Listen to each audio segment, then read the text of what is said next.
Ever wondered how even the best Premier League predictions can turn sour with a single moment of brilliance? That's exactly what happened during the recent Manchester United versus Leeds United clash. But let's dive deeper into what really went wrong. First, Amorim's decision to use a 3-4-3 was correct for this type of match. Open play, no need to break down a low block. But he made several mistakes. Some fans were unhappy with a certain striker's performance. He missed a great chance and looked sluggish late on. However, remember, he wasn't signed for this kind of game. His strengths lie in holding up play, winning aerial duels, and acting as a target man. Exactly what he did for the equaliser, where he brilliantly set up the play. Even the goal that made it 1-1 came from a long goal kick, with him acting as the focal point. Matheus Cunha's goal also showed United's intent to play fast transitions.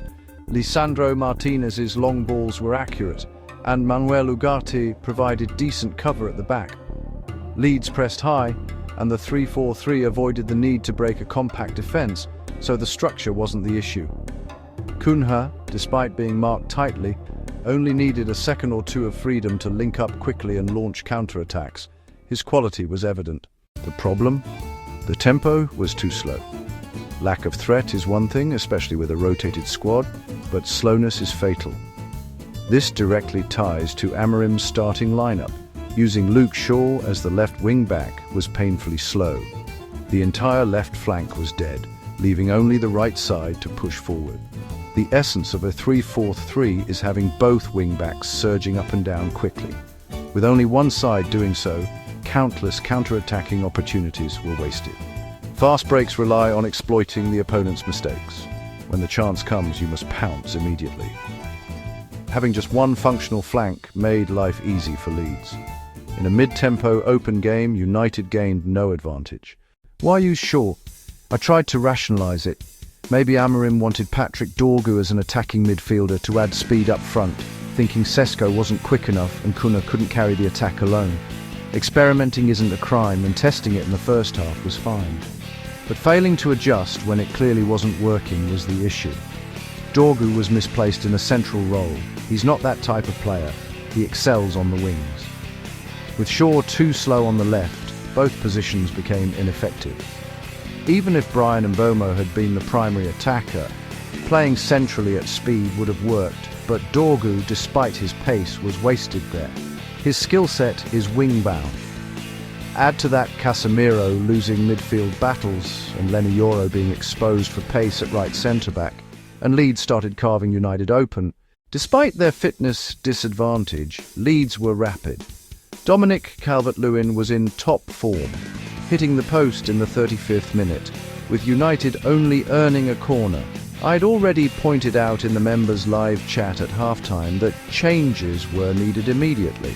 Move Dorgu to left wing-back, bring Sesko into midfield, keeping the 3-4-3, and restore balance and speed. But Amorim, as usual, refused to adapt quickly. He's even admitted publicly before that he delays changes to avoid losing face, stubbornly sticking to his plans. True to form, he made no subs at halftime. Why stress the urgency? Because this adjustment was about injecting speed. Delaying it meant Dorgu would tire and slow down further, rendering the eventual change useless. As predicted, United grew slower in the second half, struggling to push forward while Leeds dominated, creating a fitness tipping point.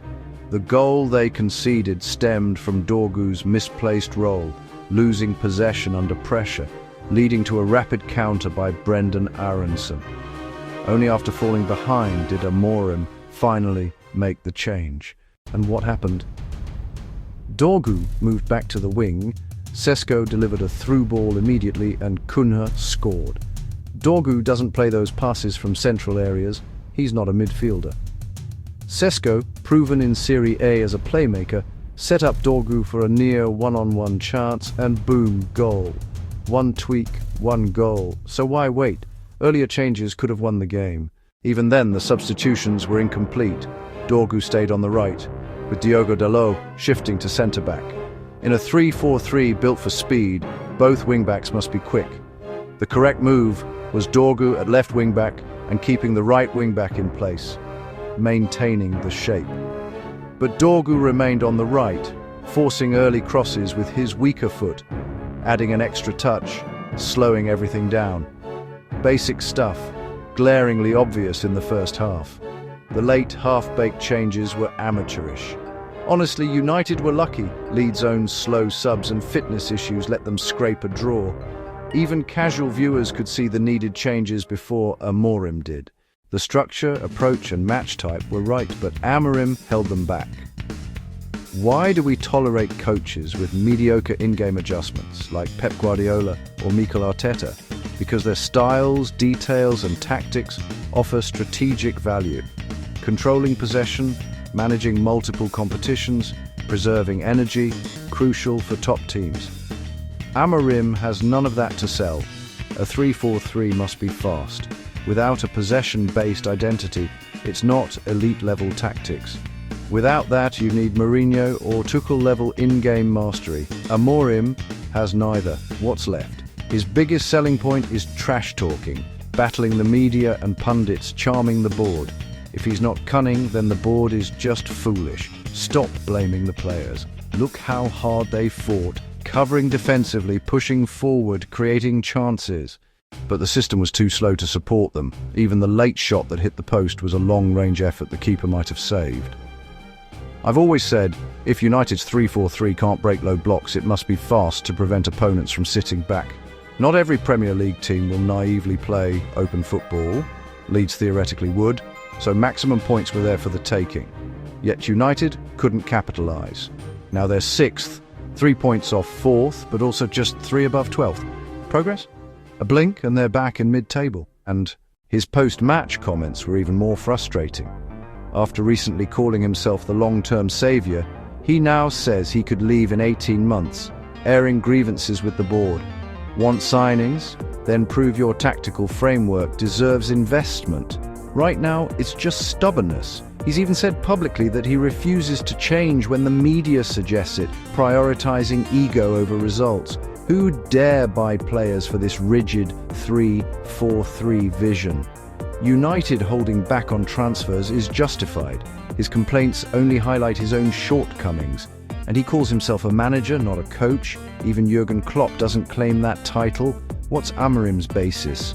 Poor tactics, poor adjustments, poor ideas, yet demanding power. This will only ruin United.